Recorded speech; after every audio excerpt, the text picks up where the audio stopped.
Fact: we spend only 2% of our entire lives outside.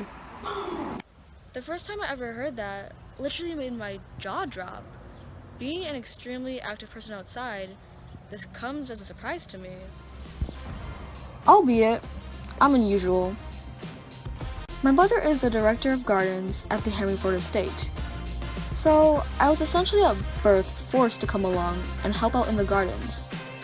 My father, on the other hand, taught me how to bike ride at the early age of 4. Once the training wheels were off, we went everywhere, exploring all the nooks and crannies in the city of Dearborn. Both of these things stuck to me. Both the love of nature and exploring it.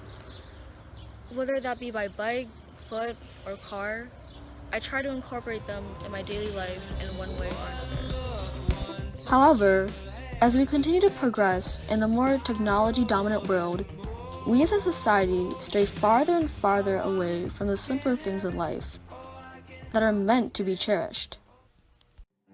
Okay, so I already know what you're thinking right now. Oh great, it's gonna be one of these kinds of pro-nature videos. Yeah, but can't you just search it up? Like, it's literally the same thing. I don't have time to go outside.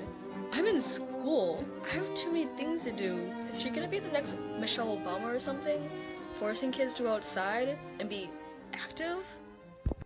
This isn't gonna be me lecturing to you all about how this generation doesn't get outside that much. I don't want anyone to feel forced to have to go outside and not enjoy it. That's honestly not what I hope to achieve here. I understand where everyone's coming from. Simply put, it's mainly the little things that we overlook and the simple pleasures that we ignore which are the problem. Take witnessing a sunrise from the car as you're on your way to school, for example. Simple. You see it, think how pretty it is for a good 8 seconds, and move on. Shouldn't we stop and think about it a bit longer, of how spectacular it really is? Or take the clean, fresh air and water we are so fortunate to have. Most cities in America, like Dallas, Houston, Fresno, and Los Angeles, have extreme amounts of smog in the air. As for clean water, does Flint, Michigan ring a bell? I could literally go on for hours listing examples. But the crucial thing that I really want to tackle here is bike riding and how we ignore this simple pleasure. As previously mentioned before, biking has been a huge part of my life. So, when I hear that someone doesn't own a bike or never has learned how to bike ride, I honestly feel sad for them. Because in hindsight, that person is really missing out on what the outside world beholds. It's not like driving in a car. Sure, both a bike and a car act as a way for transportation. One difference is, however, the time it takes to get to a certain place. Life is about the journey and not the destination.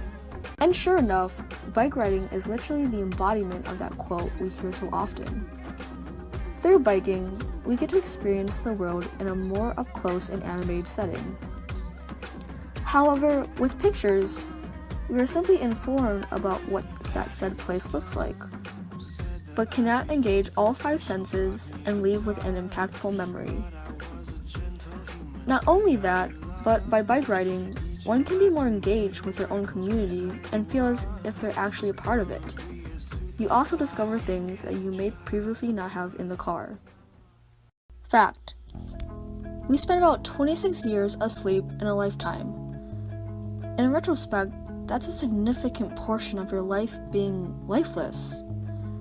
Our existence on this planet has such a short window of time.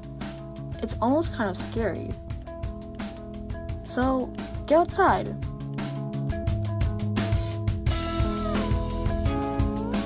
Ride a bike. Don't overlook the little things. Cherish those simple pleasures in life. Time doesn't have to be your enemy. Make the most of it.